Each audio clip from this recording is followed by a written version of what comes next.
Olá, muito bom dia. Olá, muito bom dia. Hoje, 17/5/2018. Não errei, né, Júlia?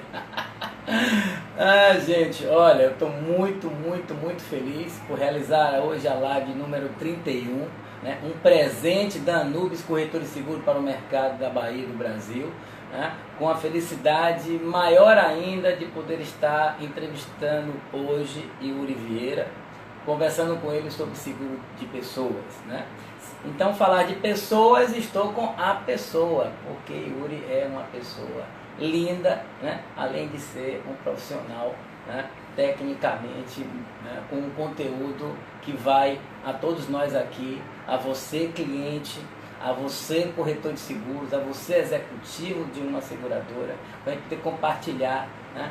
Porque as pessoas costumam cuidar dos seus carros e não costumam cuidar das suas vidas, né? E este maior patrimônio que nós temos, né, é a nossa vida, é a vida da nossa família, ela que merece, né, o maior cuidado. Então, né, eu estou diante aqui, né, com certamente um dos maiores especialistas da nossa terra, né, e que faz isso que é o mais importante, com absoluto carinho, né? E quando a gente deposita carinho e competência, significa que o cliente certamente será atendido, né? E, né, estou aqui também, né, divulgando, né, a corretora Garantia e Proteção, né, que é a corretora de Yuri, que é isso que o mercado tem que ter coragem, né, de divulgar as coisas boas. Então, não é a Anubis que está aqui, é a Anubis, a Garantia e Proteção, né, e fomentando que os corretores de seguros vendam seguros de pessoas. A gente vai explorar isso lá adiante, ok? Portanto, bom dia, meu amigo, né? Bom dia, amigo. É uma honra muito grande estar entrevistando você, realmente eu fico emocionado, né? E quero então que você dê bom dia aí para a turma, para a gente começar nosso bate-papo. Bom dia, gente linda, gente que está nos assistindo aí, gente que já está viciada nessas boas práticas que a Anubis tem promovido, o Gelásio tem promovido aí ao longo desse período, já 31ª live, muito bom isso aí, realmente parabéns, Gelásio, eu acho uma iniciativa fantástica, o mercado tem falado, os clientes com certeza também, dessa iniciativa, que acho que educação é sua marca e gerar, capacitar e propiciar conhecimento para o público, para o cliente, para os beneficiários, as pessoas que vendem ou que contratam seguro de pessoas e outros demais ramos que você tem feito com muita propriedade, convidado pessoas de alto calibre, realmente está de parabéns, a iniciativa é maravilhosa, eu agradeço a oportunidade de estar aqui, a gente combinou esse momento de forma bem particular, e aí é muito bom, bem-vindo. Bote na sua agenda aí, dia 30 estaremos, porque aqui qualidade em dobro, ok? Então hoje 17, dia 30, né? Eu e Yuri estaremos juntos novamente, né? No capítulo de hoje, vamos chamar assim, né? Vamos focar mais vida, e no segundo capítulo, dia 30, aniversário de Yuri, né? Estaremos cantando parabéns e falando sobre previdência, ok? Para começar, Yuri, vamos. A gente, olha, gente, tem muita coisa aí para vocês, né? Participem, perguntem. Agora, o que é seguro de vida, né? Serve para quê? Diz aí pra gente, vai. Pois é, existe. Esse nome às vezes gera repúdio no consumidor, né? De seguro de vida.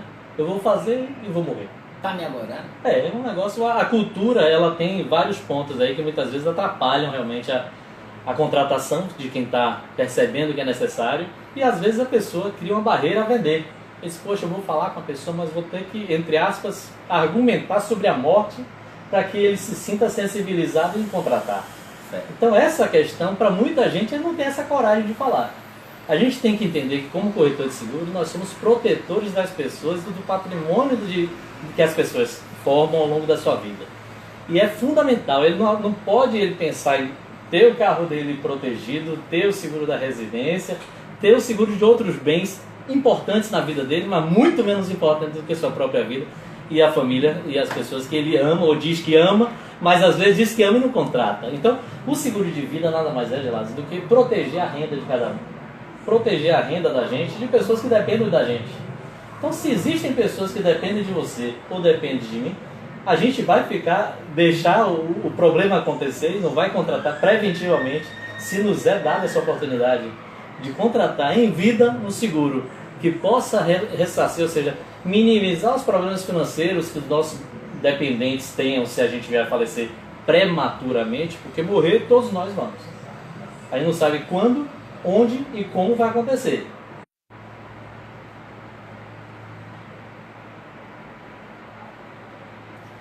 Então, retomando... Isso. Então, que a morte é certa, isso é inquestionável. A gente não sabe só quando, onde e como vai acontecer. Isso todos nós, quase que é um senso comum, as pessoas falam sobre isso, que a morte é certa. Mas conversar sobre a morte ninguém quer, né? E aí, sabendo que a morte é certa, e a gente por não saber quando vai acontecer, porque a gente não toma a prevenção de forma adequada, consultiva, e contrata a proteção das nossas pessoas, das pessoas que a gente gosta e quer. Entendido então esse conceito, né? Quando é que a pessoa tem a condição de decidir? Agora é a hora de fazer o seguro de vida. Pronto. Importante. Existem duas coisas que deixam muito mais latente, muito mais necessários o seguro de vida. Quando a pessoa começa a ter uma renda que comprometa um padrão de vida bem importante na família. Então, se ele está tendo uma promoção, se ele está em ascensão, ele está começando a ter uma renda, que essa renda, a pessoa que não tiver aqui, esse provedor, não tiver mais aqui, essa renda vai fazer uma falta muito grande naquela família. Então esse é um ponto que é fundamental. Quanto maior a renda, maior a necessidade de contratar o seguro de vida. E a outra é, quanto mais dependente as pessoas que estão em casa, ou seja, seu cônjuge trabalha, mas a proporção do ganho dos dois deixará comprometido o cônjuge no falecimento desse titular, dessa pessoa que trabalha e que tem uma renda maior? Deixa. Então, se o cônjuge não trabalha, pior ainda, vai ter que contratar urgentemente. Então, a dependência dessas dependentes financeiras, né? Essa dependência dessas pessoas que circundam normalmente a família, da pessoa que tem a renda principal e o amparo da renda maior, são dois aspectos que cada vez ficam mais evidentes. Eu lhe peço, como fatiar então essa renda? Exemplo, né? Moradia, o que mais? Então, todos os custeios, quer seja de manutenção, quer seja de investimento, todos os custeios devem ser levados em conta. O importante é a gente perceber assim, que o que tem a ver com investimento, você, num momento de aperto, você não precisa mais investir. Né? Se você, poxa, eu estou investindo, eu tenho 10 mil, 2 mil reais eu uso para investimento e 8 mil para manutenção do padrão de nossa família.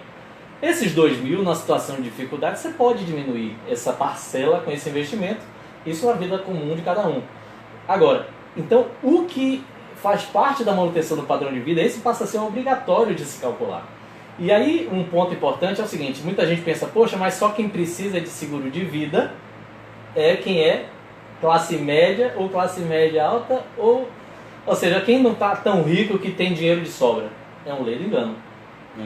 É um ledo engano. Às vezes a pessoa tem um padrão de vida maravilhoso, tem um patrimônio incalculável aí, de bilhões até, se fosse o caso, ou muitos milhões. A pessoa diz, não preciso de seguro de vida porque eu tenho muito dinheiro.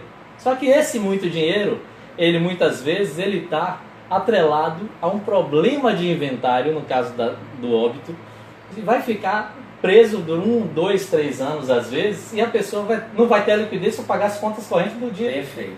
Então, se eu morrer de sede em frente ao mar, como fala Djavan, sabe lá o que é morrer de sede em frente ao mar. Ele tem uma água enorme e não tem o dinheiro para pagar ali, para beber um golinho d'água.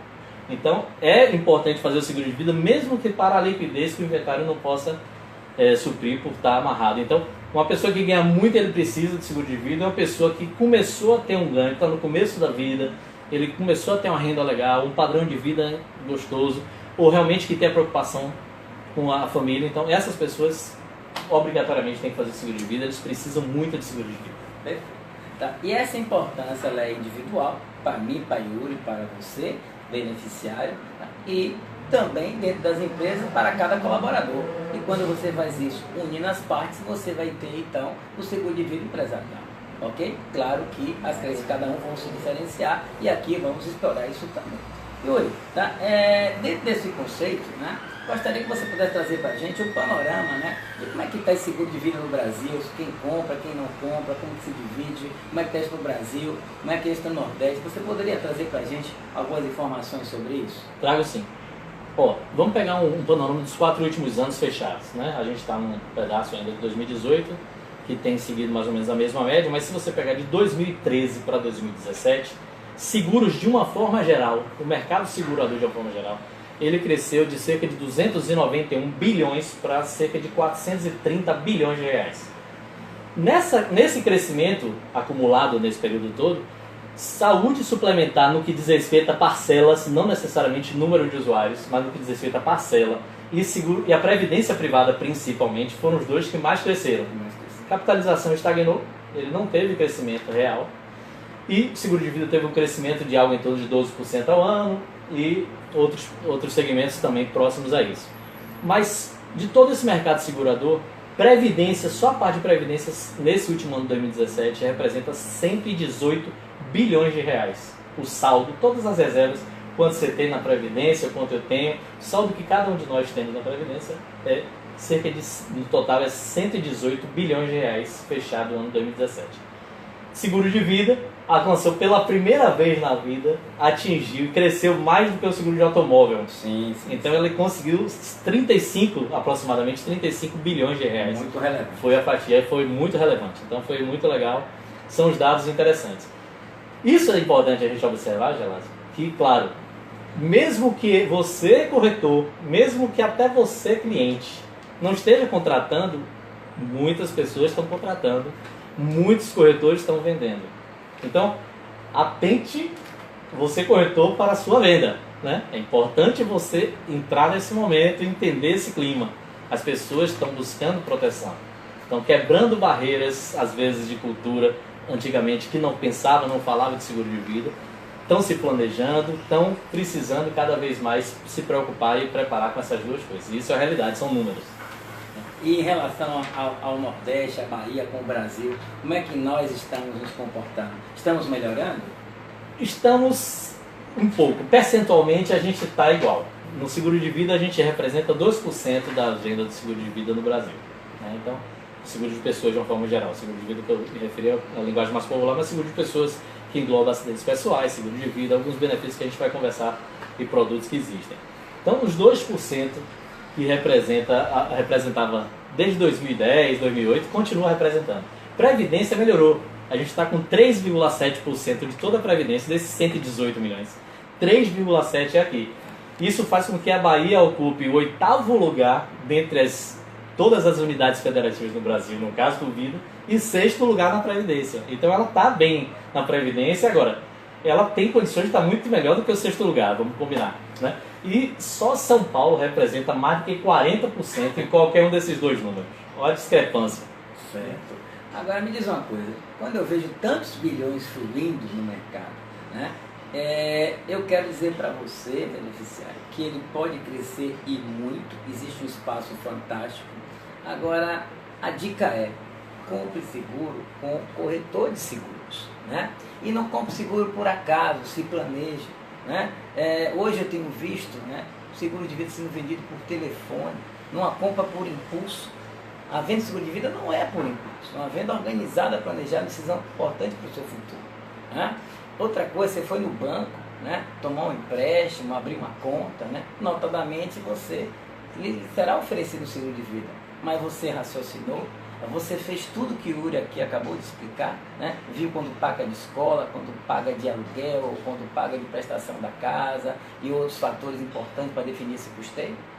Portanto, né, é preciso planejar, organizar e, certo? Você, beneficiário, precisa de um corretor de seguros, né, que tenha, né, qualidades mínimas para que ele possa lhe fazer a consultoria correta. Um deles está aqui do meu lado, né? E eu aqui tentando chegar próximo, né? Eu não vou conseguir, né? Mas, claro. Mas ele e aí você pode fazer boas parcerias como faço com ele, né? E essa humildade todo corretor tem que ter, porque nenhum corretor é bom em tudo, ok? Né? Portanto, os exemplos têm que ser seguidos, a gente tem que ouvir e aprender. Daí a premissa, por favor, entenda, seguro de vida é com corretor de seguros. Essa é para você, Vanes, nosso presidente, ok? Bom, continuando aqui a live, me diga uma coisa, é um investimento ou é para repor o bem? O seguro de vida, por essência, é para repor o bem, um bem que não tem um valor definido, né? Não tem tabela FIP o seguro de vida como tem o seguro de um carro. Então, quanto vale o bem é subjetivo, mas o objetivo não é enriquecer ninguém, não é que as pessoas façam seguro de vida porque dizem, olha, eu tenho um padrão de vida, eu não dependo de minha mãe ou de meu pai, mas eu quero que eles façam seguro de vida porque se ele morrer eu vou me dar bem. Não existe, isso não faz sentido nenhum absolutamente. A necessidade é você compõe uma grande parte da renda da sua família, ou a totalidade da renda, ela depende da sua renda, proteja essa renda. Quanto é que essa renda impacta, proteja essa renda.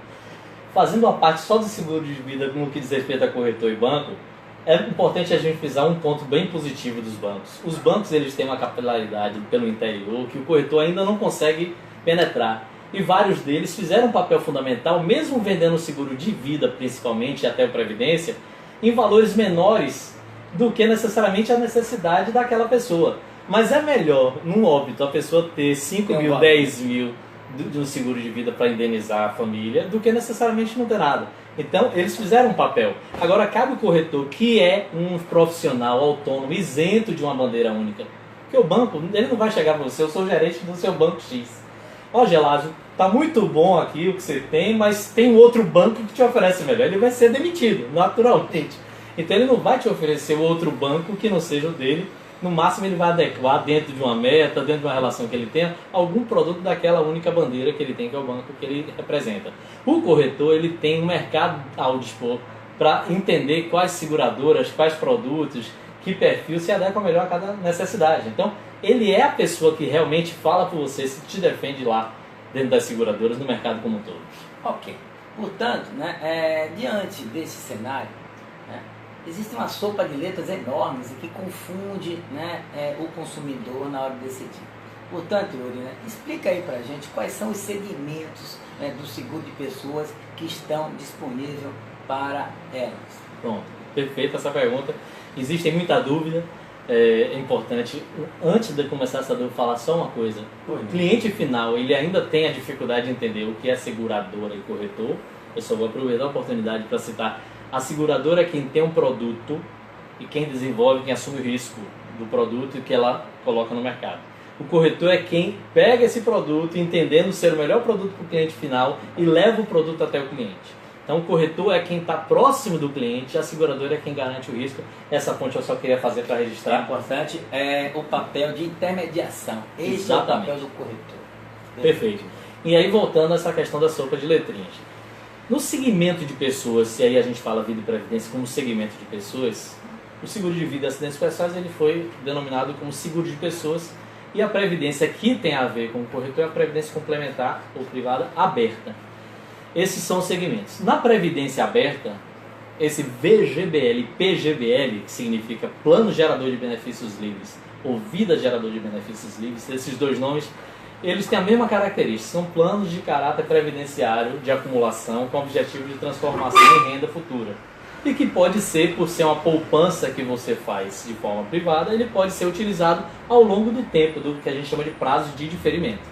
Então, essas nomenclaturas, elas só diz respeito, um que faz um incentivo em relação ao imposto de renda, o outro que não.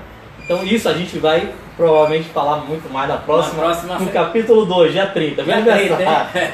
Então, VGBL e PGBL é isso. Existiam planos que hoje não são mais comercializados, chamados tradicionais, que ele tem a mesma natureza fiscal e tributária que o PGBL de hoje, são os planos tradicionais de previdência. Esses planos eles compunham uma proteção mínima garantida de rentabilidade. Eles tinham, pela ocasião, uma tábua atuarial mais conservadora, o que, como estamos na expectativa de vida crescente, quanto mais moderna a tábua, mais ela imagina que você vai viver mais tempo. Logo, imagine que para você receber uma reserva distribuída em forma de renda, quanto mais tempo a seguradora imagina que você vive e coloca essa tábua, menor é a sua renda.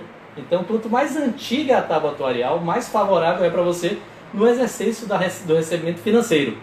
Então, hoje em dia, muitos corretores, eles não comercializam mais a previdência pensando na renda atuarial.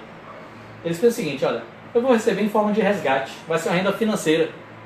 Porque na renda atuarial, se a forma de saída, ele escolhe, por exemplo, a renda mensal vitalícia, que é uma das 7 rendas possíveis. Se ele escolhe a renda mensal vitalícia, ele vai ter uma renda individual. Certo. Se alguém depende dele na família e ele vier a falecer, aquela reserva toda que ele tinha, que foi transformada em renda, deixou de existir naquele mês da morte. Então a renda que fica sozinha, não tem nenhuma reversão, nenhum reembolso para ninguém, nenhum ressarcimento, continuidade, não tem nada. Então é muito arriscado. Existem outras formas que compõem alguma parcela, mas no sentido de ter a liquidez da reserva cada vez ainda disponível as pessoas começam a, tipo assim, olha, eu vou receber a renda comum, eu preciso de 2.000, eu vou sacar mensalmente, por isso ele tem que ter 2 planos, pelas carências de 60 e 60 dias, eu vou sacar mensalmente esse valor da minha reserva e eu vou continuar com o plano, com a reserva, com o direito que eu tenho, até a reserva continuar a existir. Então, quanto mais rendimento a reserva tiver, mais tempo a reserva vai durar. Né? Então, você passa a ser a pessoa que administra a reserva e não mais a seguradora. Você não transfere para ela. Bom, aí a gente tem a ideia da previdência. Né? Sim. Né? Bom, esses insights, fiquem tranquilos, nós vamos detalhar isso no nosso próximo encontro. Fica aqui o nosso comercial. Né? E agora, Yuri, por favor, quais são então os itens e a disponibilidade de segmento para o seguro de pessoas? Bom, existe uma coisa até que se confunde bastante, na preliminar a gente estava conversando aqui com Júlia. Os riscos sociais principais são 3: morte prematura, incapacidade ou invalidez e o desamparo financeiro. Ser desassistido financeiramente em função de alguma sequela que gere perda de dinheiro. Esses são os 3 riscos sociais. Isso tem tanto na previdência aberta ou fechada, como tem no seguro de vida, né? No seguro de pessoas. O que é que se distingue? Se distingue o seguinte: normalmente o das previdências são pagos através de rendas continuadas. São as pensões, no caso do risco da morte, uma pensão por um prazo, uma pensão ao cônjuge, pensão ao filho menor. Então são as rendas mensais para garantir um padrão de vida. Ainda na previdência existe o pecúlio, que aí sim é uma indenização à vista, de uma única vez, como o seguro de vida, morte por qualquer causa. E no caso dos seguros de vida, no seguro de pessoas em si, o risco de morte e invalidez, sim, e a invalidez na previdência também é uma renda por invalidez. No caso do seguro de vida em si, ele tem a parte das coberturas parciais, temporárias. Ela tem uma classificação mais detalhada, que é muito importante na consultoria, para ver o que é que você como cliente precisa. Em resumo, quais são os principais produtos do seguro de vida e coberturas, portanto. O seguro de vida tradicional, onde a cobertura básica é a morte, qualquer causa. Seguro de acidentes pessoais, onde a cobertura básica é a morte por acidente. Tem o seguro educacional, voltado especificamente para o segmento. Tem o seguro prestamista, também tem sua finalidade de garantir o ressarcimento de um empréstimo feito por uma empresa, pela instituição. Os habitacionais estão aí nessa linha. O seguro de prestamista tem muito a ver com a compra de um imóvel, né? Exatamente. Então, ela é o caso mais típico, é o seguro habitacional, que é o prestamista. Você faz a contratação, você tem lá um risco de 500 mil, vamos dar um exemplo didático aqui. 500 mil eu peguei o financiamento na instituição. Ele disse, olha, se você tem uma parcela para honrar ao longo de um tempo, que vai me representar, que seja os 500 mil, vamos entrar aqui de juros dessa discussão. Eu tenho esse risco de 500 mil comigo se você vier a falecer, né? Então, eu faço um seguro onde eu, empresa, sou beneficiária dos 500 mil ou do saldo devedor que você tem ao longo do tempo e que na sua falta está ressarcida essa parte quitada. Então, é muito importante isso, mas assim, já é comercializado e difundido de forma bem grande. Okay. O seguro prestamista ele responde praticamente no ano passado por 30% do market share de seguro de pessoas.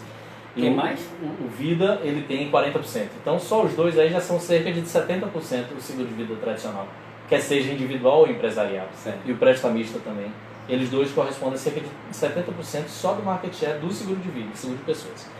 E assim, aí tem doenças graves, que é um seguro mais comum, cada vez está sendo mais utilizado e difundido, que em função de um diagnóstico de uma doença grave, um câncer, Alzheimer, esclerose, AVC, derrame, qualquer coisa desse sentido, dependendo das coberturas que as seguradoras ofereçam, você tem um ressarcimento, um valor de indenização em vida, mas com esse diagnóstico, para que você possa se ausentar da sua atividade profissional e tratar, às vezes se recuperando, muitas vezes, né? Se recuperando e podendo voltar. Então imagine você, Gelásio, que se não existisse o seguro de doenças graves, quantos patrimônios seriam dilapidados? Né? Quantas reservas de aplicação de investimento teriam que ser sacadas? Então, se não tivesse essa cobertura de doenças graves. Então, essa é uma cobertura muito importante, muito necessária. E tem um que é muito conhecido, sobretudo para profissionais liberais e médicos principalmente, que é o seguro por incapacidade temporária. É um seguro que é pago durante um período, o nome está dizendo é temporário, durante o período de um afastamento, quer seja por doença ou por acidente. Então, ele se afastou 10 meses, ele recebe aqueles 10 meses em forma de diárias ou de rendas, né, depende da forma de contratação que a seguradora ofereça. E é importantíssimo porque ele não precisa ter que ter uma outra reserva que garanta aquele período. Ou seja, com o mercado crescente de profissionais autônomos, mais cresce a necessidade desse tipo de seguro. Perfeitamente. Correto? E aí dois outros também que estão muito comuns, um auxílio funeral que todos precisavam ter, né? Todo mundo vai morrer, então no mínimo não ter esse custeio de um funeral é importante todo mundo contratar. O seguro viagem, as pessoas, o continente cada vez é mais próximo com a globalização, então as pessoas viajam mais e se conscientizam que é necessário. Alguns lugares como a Europa, por exemplo, tem a obrigação, em função do Tratado de Change, de ter um seguro de vida também no ingresso lá de estrangeiro lá no seu país. E tem o seguro que também está muito comum e eu comercializo, eu sou apaixonado, que é o seguro resgatável, chamados tecnicamente como DOTAIs. Esse seguro resgatável ele é um seguro de vida, só que ele mistura a parte da cobertura de risco, do risco da morte e da invalidez, com o resgate, ou seja, a sobrevivência. A pessoa contratou por 30 anos. Poxa, eu quero proteger meus filhos que acabaram de nascer, aí eles chegarem até os 30. Se eles chegarem até os 30 e eu não tiver morrido, perfeito, maravilha, é o que todos nós queremos. Eu não morri, não tenho risco de eu como corretor, o cliente pensar, poxa, eu estou contratando um seguro que não vai ter recebimento em vida, só na morte não. O seguro de vida, todo o seu plano vai dar certo, tudo isso direitinho, mas além disso, você está protegendo sua família. Se protegendo da invalidez e protegendo sua família do caso da morte. Oi, Yuri. Terminou o período, você recebe de volta, parte ou total depende do Tem uma plano. curiosidade, né? Sim. Por que chama Dotal? O nome técnico é o nome que a Funeseg dá, como algumas coisas. O nome às vezes assusta, né? Dotal nem é total, né? O nome não é nem total como é dotal por causa do DOT, né? Do valor. Ah, entendi. Mas assim, em seguro tem uns termos de segurez, tipo franquia, sinistro, prêmio, são nomenclaturas que é só uma discussão maior para a gente entrar nesse circuito. Mas vamos falar de seguro resgatável, o popular entendido pelas pessoas. Quando a gente faz um investimento, né? Então você aplicou 1.000 no outro mês e esse dinheiro foi rendendo, né? E para você chegar em 100, 200 ou 300 mil vai levar bastante tempo, né? E aí eu queria que você explicasse exatamente isso, né? Quer dizer que quando eu fiz o seguro de vida, no primeiro mês, se eu faltar, o meu dependente já vai então ter a condição de receber 300, 400, 500 mil? Exatamente. Explica isso aí para todo mundo que nos assistiu. Uma excelente pergunta, Gelado. O seguro de vida, ele não é o seguro de vida tradicional, o seguro resgatável, não são seguros de vida de acumulação para se ter um valor X em determinado momento lá na frente. Esse princípio está na acumulação da previdência. Você, quando faz uma previdência só de acumulação, só de benefícios de renda, você está acumulando ao longo do tempo uma reserva, essa reserva investida, você vai ter isso. Mas no seguro de vida, o risco é imediato. Contratou, a data da vigência é hoje dia 17, 0 hora de amanhã, no dia 18, está coberto. Então você tem uma cobertura imediata, mediante um pagamento de um valor, que eu chamei neste instante de premium, de um valor muito simbólico comparado a isso. Eu estou pagando R$100 para 300 mil de cobertura, eu estou pagando R$200 para 500 mil. Às vezes o valor é muito pequeno, claro que depende da idade de cada um, depende do gênero, depende de outras tantas coisas. Maravilha. Bom, entendido isso, né? E eu sei quais são os segmentos, né? Que coberturas, né, eu posso contratar, né, ao fazer o seguro de vida? Cobertura de morte de qualquer causa, se realmente você está preocupado justamente com os beneficiários que você pode deixar, a pessoa se defende com você. Cobertura de invalidez, e aí no quesito de invalidez é importantíssimo. Eu vou fazer um apoio nessa invalidez porque tem gente que eu não preciso de seguro de vida porque eu não tenho dependente financeiro, né? Aí eu não tenho ninguém que dependa de mim. Se eu moro sozinho, sou solteiro, não tenho filho, não sou casado, não tenho mãe, nem pai, nem irmão que dependa de mim, eu não preciso de seguro de vida. Ou seja, e se você ficar inválido, meu ouvinte, a invalidez não é garantida, mas a invalidez é possível. Todos nós podemos ficar inválidos. Só um dado estatístico, aproximadamente 400 mil pessoas por ano ficam com algum tipo de sequela de invalidez em decorrência do acidente de trânsito por ano no Brasil. Certo. 400 mil. 50 mil morrem por ano de acidentes de trânsito. O Brasil é quarto país no mundo no ranking, infelizmente, de morte no trânsito. A gente não está melhor em outros fatores. Esse a gente seria bom que tivesse em 80º. Mas então, eu vou ter essa questão da invalidez, Isso. Né? Então, morte eu de vou qualquer ter causa. morte de qualquer causa, eu vou ter a questão dos acidentes pessoais. Sim, é possível se você tiver Madalena, até pedir você falar um pouco mais alto. Madalena, você quer que eu fale mais alto? Você fica reclamando que eu sou mal educado, um bocão por aí, né? Mas muito obrigado, então, pela sua observação. Vou me esforçar nesse sentido também. Ok? Agradeço muito, né? E Yuri está dizendo aqui que um abraço, assistir a sua live, né? O inspirou bastante para esse bate-papo. Então. Um beijo grande para você. Madalena. Madalena. Valeu, tchau. Bom, Yuri, então, eu vou ter a diária de capacidade temporária. Né? E se eu perder um membro ou algo, como é que funciona Perfeito. isso? Existe uma tabela, tabela de invalidez, né? Porque a invalidez é o único produto, praticamente, o único risco de cobertura é que ela tem 3 sobrenomes quase que obrigatório. Né? Ela é o risco invalidez, ela tem o primeiro item por tempo, né? O primeiro sobrenome ou item por tempo, que pode ser tanto permanente, que é para sempre, como temporária. Ela tem o segundo sobrenome, que é por grau, então ela pode ser total ou parcial. E ela tem o terceiro, que é a causa, que é por doença ou por acidente. Então, a invalidez ela sempre tem um nome. Exemplificando uma das coberturas que o mercado comercializa muito é invalidez permanente, total ou parcial por acidente. Então, ela tem todo um nome complexo. Então, só para entender, a causa é fácil perceber. O acidente, né, o acidente pessoal, a causa acidental, então, é um evento externo, súbito, involuntário, violento. Você tem algumas características, sabe exatamente onde, quando e como aconteceu o acidente pessoal. O que não for disso, for de ordem interna, é a doença em si, a invalidez. Então a questão da causa está explicada nesse sentido. Vamos à questão do tempo. Se é diagnosticado que permanentemente aquela perda ou da função ou do membro em si aconteceu, é a invalidez permanente, quer seja de uma parte ou de todo o corpo. E essa tabela ela relaciona os percentuais. Existem 8 itens que compõem a invalidez permanente por acidente e total. Então a perda do uso e da função das mãos, isso qualquer uma dessas separadas já considera. A perda do uso ou das funções das mãos, a perda dos pés ou da função dos pés, de ambos os pés, né, também, ou das 2 pernas, ou dos 2 braços, ou intercalado uma mão e um pé, ou intercalado uma perna e um braço, a perda da visão dos 2 olhos e a alienação mental total e incurável. Esses 8 itens, eles compõem validez permanente total por acidente. Né? Okay. Então, considerado isso, a gente só precisa caracterizar agora quanto ao tempo. Ao tempo eu já citei, né? E o grau eu acabei de falar. Então, na verdade, o tempo é permanente ou temporário, a questão do parcial e total no que diz respeito ao grau, que eu citei agora os 8 itens que são total, e aí você fala na perda de uma mão, por exemplo. Uma mão, você contratou uma invalidez por 100 mil, você vai receber 60 mil. Você não vai receber 100 mil, que a mão sozinha representa 60%. Existe uma tabela sobre isso? Existe uma tabela para falar isso.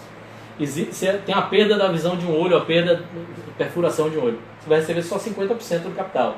Então, numa falange, num dedo, numa mão, num braço, existem percentuais nessa tabela que definem exatamente qual é o tamanho da invalidez e, portanto, quantos por cento daquele capital contratado o beneficiário tem direito a receber. Se eu tive uma invalidez parcial por perda de um membro, esse meu seguro continua ou ele cessa? Aí tem seguradoras que cancelam, mas o normal é sempre a reintegração para você ter direito à continuidade, né, do capital. E aí, um exemplo, mesmo que você perca uma mão, lembre que 2 mãos é 100%. Mesmo que você perca uma mão, tenha direito a 60% do capital, e o seu seguro continue, na perda da outra mão você não vai receber mais 60.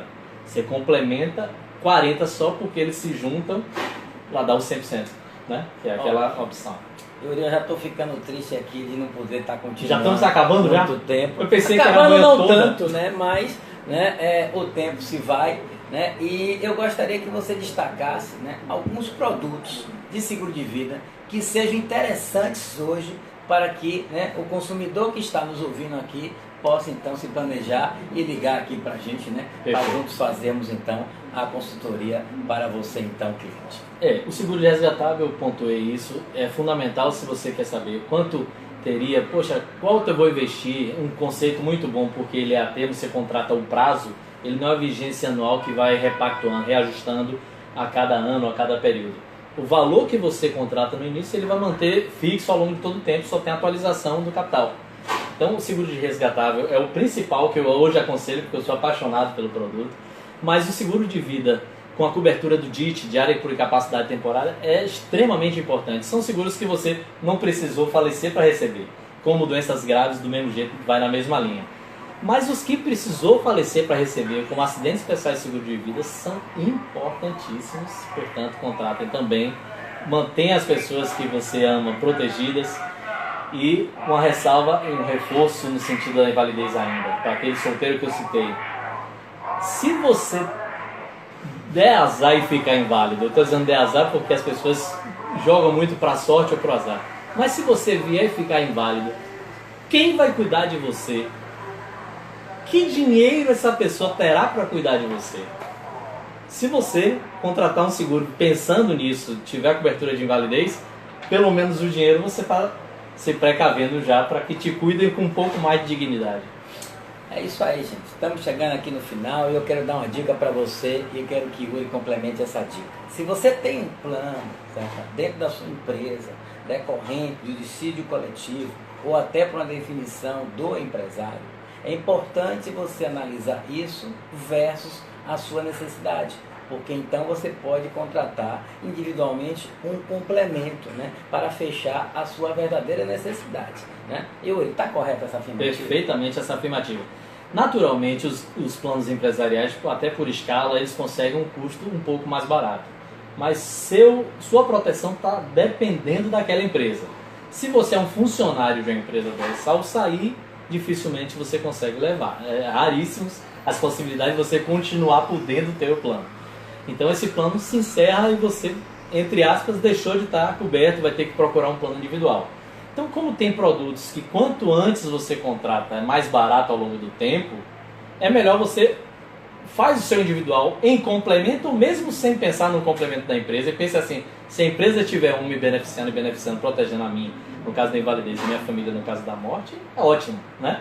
Mas independente da empresa, eu preciso tomar partido e responsabilidade para proteger minha família. Até porque se ele sair desse emprego, ele vai perder esse seguro, não é verdade? Exatamente. Gelásio, uma coisa importante que eu acho que eu esqueci de falar no que diz respeito a produtos, quando você citou. Por essência, a ideia do seguro de vida no risco da morte prematura é proteger financeiramente as pessoas e as empresas decorrente dos possíveis problemas decorrentes da morte prematura. Esse item e as empresas, várias pessoas, inclusive empresários, sócios, diretores, gestores, não se atentam para esse sentido. Mas você pode contratar um seguro onde a sua empresa seja beneficiária. Em que caso isso é importante? Nós dois somos sócios, nossas cônjuges de repente não são do ramo, se fosse o caso, não trabalham no mesmo segmento de atuação que a gente está, e no falecimento de uma, elas automaticamente passam a ingressar na sociedade como as herdeiras naturais suas. E a gestão da empresa complica. Então, às vezes, a mortalidade da empresa acontece muito decorrente dessas novas sociedades, dessa sucessão. Então, esse seguro visa quitar a empresa que ressarce e compra as cotas daqueles herdeiros. Tá tudo bem, a empresa fica protegida direitinho. E o outro, no cunho empresarial também, é, às vezes você é empresário de uma banda, você é dono, você é vamos dizer assim, o sócio que corresponde o patrocinador de um jogador de futebol, o empresário dele. Aquele jogador está lá, independente de estava no voo do Chapecoense ou não, que é um típico que a gente tem aqui, aquela pessoa vai embora, sua renda, sua expectativa, receita futura vai embora junto com ele. Então, se você paga como empresa o seguro para uma pessoa fundamental, uma pessoa chave, vamos chamar assim, do seu negócio, se ela vem a falecer, você fica indenizado e pode contratar novas pessoas. Esse seguro a gente sempre sugere que, além de pensar na empresa, também contrate parte objetivo de ressarcir a expectativa de receita que a família tem. Ok, então. Então, com essa última dica de Yuri, né, a gente vai aqui encerrando. Quero agradecer imensamente a sua contribuição, a sua participação. Né? Pergunte, mande mensagem, traga sugestões para o nosso próximo encontro, onde a gente pode começar explicando algumas coisas sem perguntar sobre vida e, logicamente, né, o nosso prato do dia 30, que será falar sobre previdência privada, ok? Portanto, Yuri, obrigado por nos atender, obrigado demais, obrigado pela parceria, né? Estamos juntos sempre. Dê a última palavra. Obrigado a vocês terem disposto desse tempo aí, disponibilizado para vocês em estar nos assistindo, quer seja ter sido parcial ou total nesse período que a gente pôde estar junto. É um prazer grande. Gelásio sabe como ele, eu sou apaixonadíssimo pelo que faço e a gente gosta muito de trabalhar nesse ramo. Proteger pessoas é uma sina, né, um objetivo nosso, uma missão de vida. Um abraço, até dia 30. Tchau. Tchau.